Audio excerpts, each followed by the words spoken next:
think the last time I found myself in a garden would probably be around the age of 7 or so. I intentionally try to steer away from them now, due to my last few experiences as a child. Needless to say, it wasn't pleasant. Even the very thought of flowers shakes me. I can't even attempt to describe the horror I went through. Let me start at the beginning. I live in a city, and hopefully I can get you to understand my mental affliction from the dramatization I had. Before, I used to love going to gardens, especially in the springtime.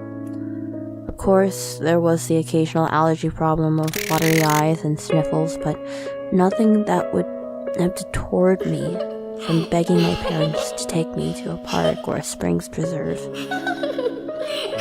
I used to watch the plants in awe as I imagined them politely speaking to one another and how they used to coordinate with the insects. Dragonflies, ladybugs, even the oh-so-terrifying honeybee was beautiful wonders for me. They were always so gentle as they crawled in my hair and on my arms before taking off to find a snack. Though what was surprising to me was that my parents had never taken me to the butterfly house.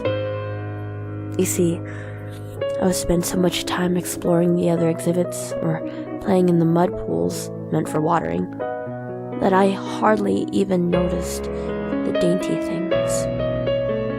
When I discovered this, I found myself feeling rather upset about it.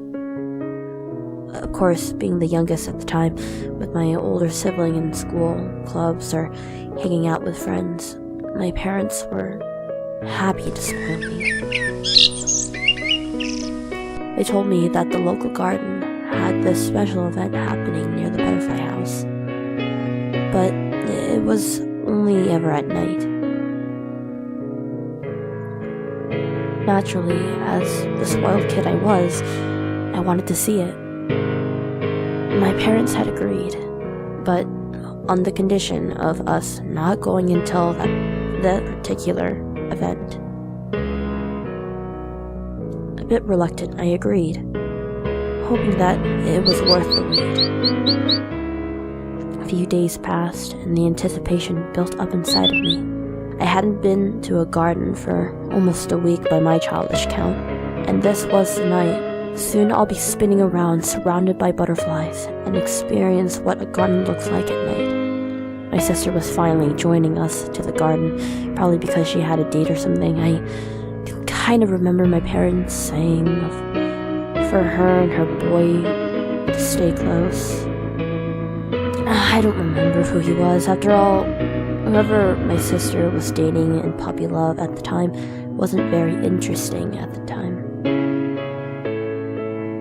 Anyway, once we got there, I was so excited. I swear it could have turned into peat moss and spontaneously combusted. A tingly feeling flowed through my body the moment I saw the garden. I ran so fast to see what there was to offer. My parents told my sister to watch over me.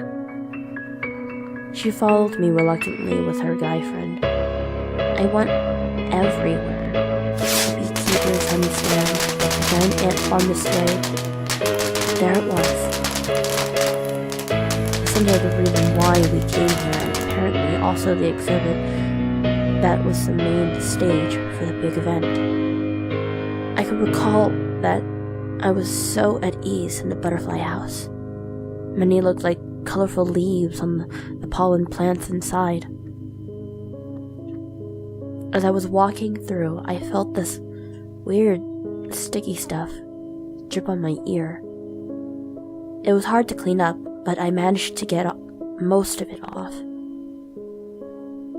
I think some got in my ear. After a while of wandering through the exhibit, it was time for everyone to get out, set up their night picnic beds, and watch the show. I met up with my parents, and my sister was taking selfies before she left to meet with us. I felt like if she didn't hurry, she would miss the show or whatever it was. The man who was in a beekeeper's outfit came up and was showing a special syrup to the crowd, saying it was very condensed sweet nectar that attracts moths and butterflies to mate. After consuming the syrup, they would consummate and lay eggs on the leaves they extruded from.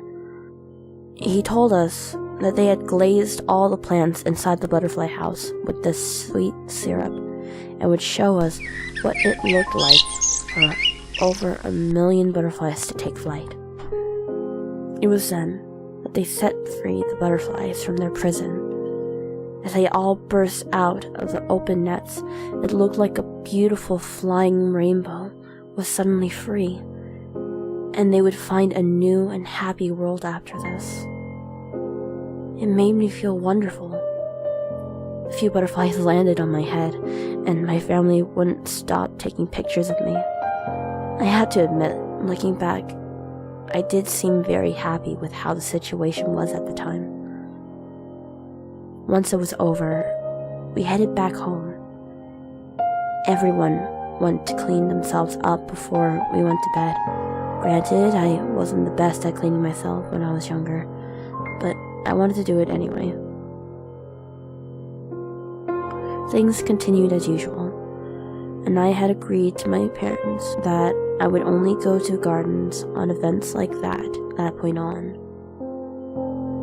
Going to school, the weather was warm, and spring was flourishing where I was. I showed my class my adventure at the butterfly house, through video and pictures my family let me bring. As much fun as this was, I was feeling a strange pain in my ear. One that would feel like it slowly grew. It wasn't a nice feeling at all, as you could imagine. By the time it was the end of the school day, I was in utter agony. It felt like I wanted to rip off my ear to make it all stop. My parents were called, and I had to be sent to the hospital to see what was wrong. What the doctors found out was terrifying. They had to give it to us slowly. What happened wasn't very common, but there were very rare cases that it occurred. They said that